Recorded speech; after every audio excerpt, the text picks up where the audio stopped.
Good evening, London. Allow me first to apologize for That's this. the emergency channel. I do, like many of you, appreciate the comforts of the everyday routine, the security of the familiar, the tranquility of repetition. Bloody hell. I enjoy them as much as any bloke.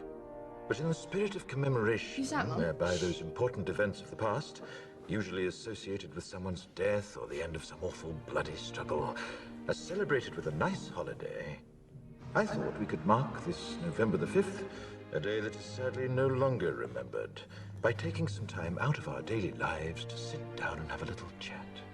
There are, of course, those who do not want us to speak. Let me think, just let I me think. suspect even now, orders are being shouted into telephones, and men with guns will soon be on their way. It's Chancellor Sutler. Damn it! Why? Because while the truncheon may be used in lieu of conversation, words will always retain their power.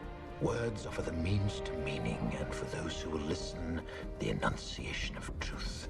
And the truth is, there is something terribly wrong with this country, isn't there? You designed it, sir. You wanted it foolproof. You told me every television in London. Cruelty and injustice, intolerance and oppression. And where once you had the freedom to object, to think and speak as you saw fit, you now have censors and systems of surveillance coercing your conformity and soliciting Cameras. your submission. We need cameras. How did this happen? Who's to blame? Well, certainly there are those who are more responsible than others, and they will be held accountable.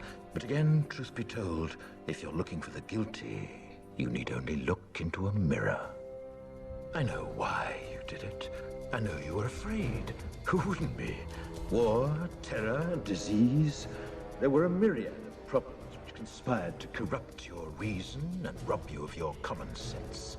Fear got the best of you, and in your panic you turned to the now High Chancellor Adam Sutler.